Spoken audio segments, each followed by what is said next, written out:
इस वक्त telephone line पर हमारे साथ मौजूद है मुत्तहिदा कौमी मूवमेंट के सीनियर रहनुमा रुकन कौमी असम्बली हैदर अब्बास रिजवी। उनसे बात करते हैं। जी अस्सलाम वालेकुम हैदर अब्बास साहब।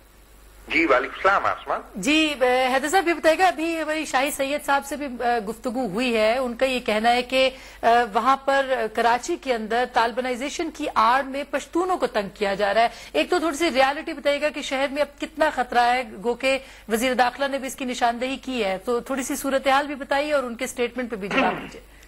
आसमा सूरत हाल तो ये है कि अगर आप आज का डेली टाइम्स उठा लें, जो यकीनन एमक्यूएम का अखबार नहीं है, उसके मेन पेज पर हेडिंग है तालिबान प्रेजेंट इन कराची, तहरीक तालिबान पाकिस्तान। और ये बयान है मौलवी उमर साहब का, जो उनके तर्जुमान भी हैं, और उन्होंने बड़े वाज़ेह अल्फाज में ये भी कहा है कि तालिबान का बहुत बड़ा नेक्सस है लश्कर जंगवी और सिपाही साहबा के साथ और दीगर मजहबी इंतहा पसंद और बैंड आउटफिट्स के साथ कराची के अंदर। ये डेली टाइम्स का आज का अखबार है और ये रिपोर्ट भी है। ये कोई फराज खान साहब है उनके रिपोर्टर, जिनकी बाई लाइन है ये जी। तो ये अब मुझे मजीद वजाहत की जरूरत तो नहीं है, क्योंकि ये डेली टाइम्स एमक्यूएम का अखबार है और ना ही फराज खान साहब को मैं जानता हूं और ना ही मैंने मजबूर किया है मौलवी उमर साहब को कि वो इस किस्म का बयान दें।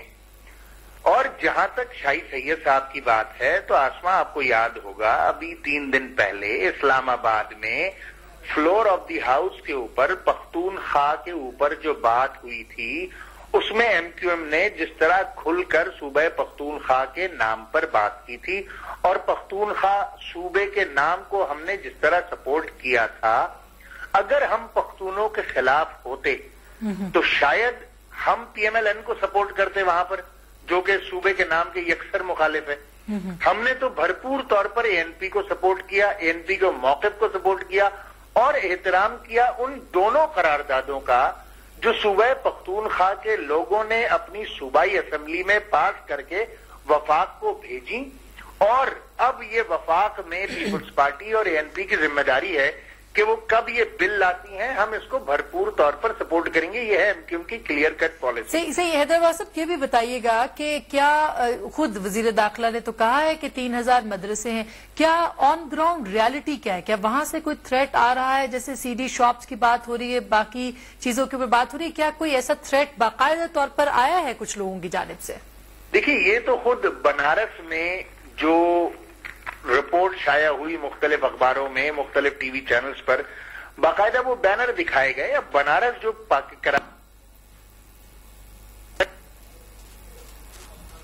जी फायदा ये बैनर लगाए गए और वहां के लोगों को अल्टीमेटम दिया गया कि 15 दिन के अंदर अंदर अपनी तमाम सीडी शॉप्स, म्यूजिक शॉप्स और इस तरह की चीजें बंद कर दें। अब ये गुंजाइश रह नहीं गई, इस बात पे बहस की आसमा गुंजाइश नहीं रह गई। सही। कल जो अलहमरा लाहौर में हुआ, क्या वो तालिबानाइजेशन का हिस्सा नहीं है? क्या कराची में जो मुख्तलिफ लोगों को डीवो कंपनी को, अब आप फिर एक बार फिर डेली टाइम्स उठाइए, अवाम अखबार उठाइए, उसमें जो डेवो कंपनी को जो धमकियां दी गई, जिस तरीके से कराची में जो इसाफ फोर्सेस की जो 2 बाकायदा वो बख्तरबंद गाड़ियां जलाई गई, जिस तरीके से मुख्तलिफ लॉजिस्टिक्स के ट्रक ड्राइवरों को धमकियां दी जा रही हैं, जिस तरीके से ट्रांसपोर्टर को अगवा करके मारा गया, ये सारी बातें किसी से ढकी छुपी है नहीं।